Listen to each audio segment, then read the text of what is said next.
They will do anything you want. They will stay late. They'll work hard. And if the person takes advantage of that, then pretty soon they get burned out and they lose them. How about a codependent counselor? That's a person who needs somebody to get well rather than wanting somebody to get well. And so they lose the ability to be objective, to challenge people, to help people. Because as soon as a counselor needs that person to get well, now they've formed a relationship that's totally different than a professional relationship. How about a leader who needs the people that they're working with to do better? Can you imagine a bishop who needs everybody in his ward to be successful? I had a friend one time who was a bishop who had a heart attack and had to be released from being a bishop because he had lay awake all night long worrying about everybody in the ward. He couldn't detach. He couldn't let go. See, that's codependency.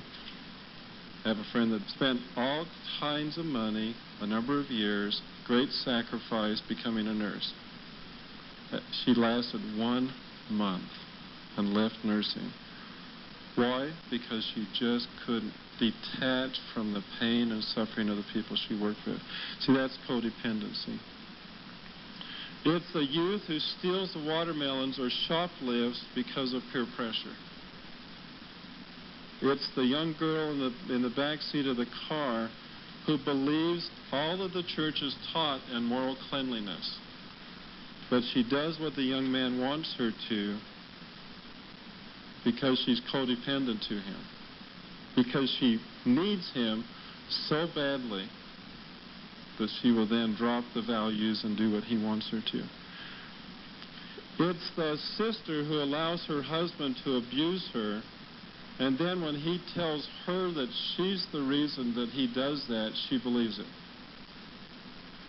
That's codependent. The non-codependent, by the way, tells him to take a flying leap. It's the brother or sister who marries someone who needs to be fixed, such as the alcoholic, the addict, the abuser. For instance, one sister had married and buried 3 alcoholic guys. Somebody asked her about the guy that she was dating. Well, what's he like? Does he drink? Your other husbands did. Does he drink? And she said, well, just a little bit, and he's trying to quit. That's the codependent wife who will go on forever like that. It's a sister who, when a child makes a serious mistake, becomes sick or even hospitalized from the stress.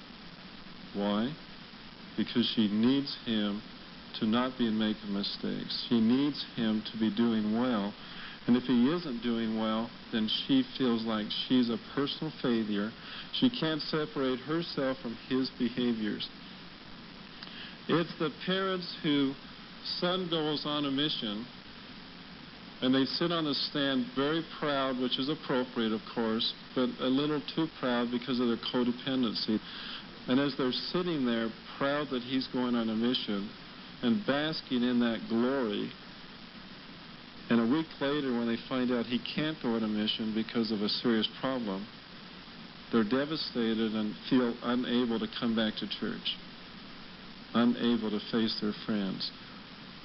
It's the primary Sunday school young men, women, teacher, etc., who quits and goes inactive because she's not successful, because her expectations are that young people will love me and listen to me.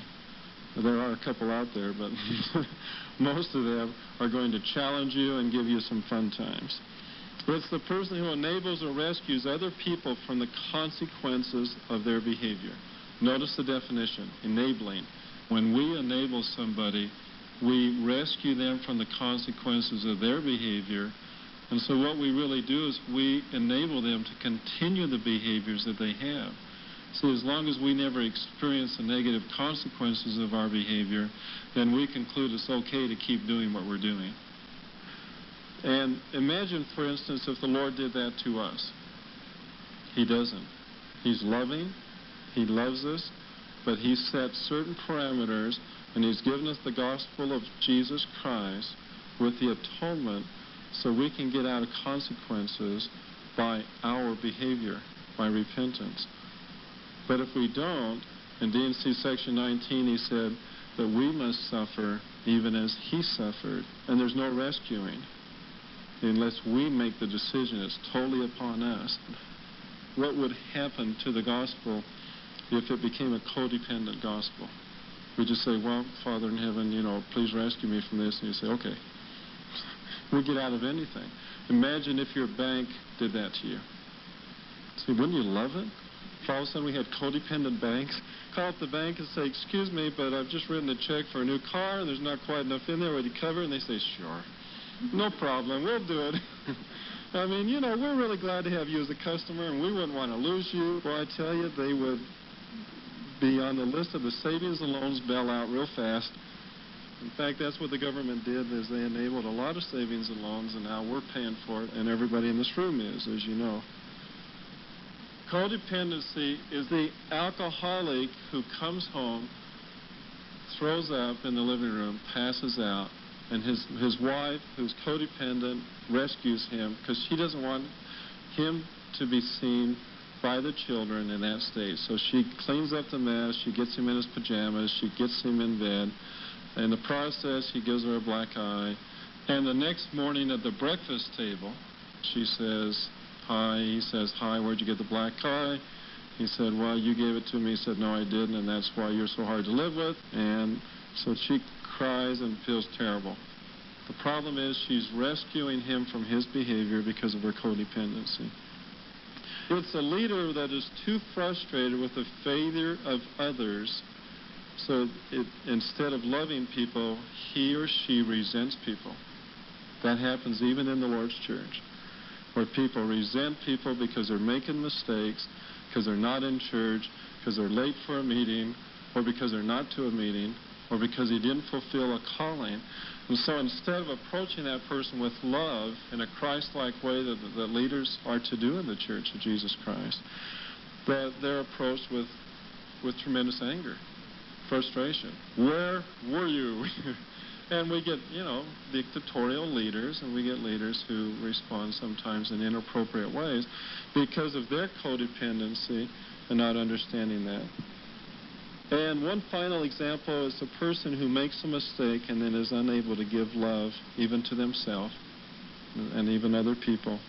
And why, again? Because if I need you to perform at a certain level so that people will like me, now I'm dependent on how you perform. If you don't perform well, I'm a failure, but I can't control you. Isn't that frustrating?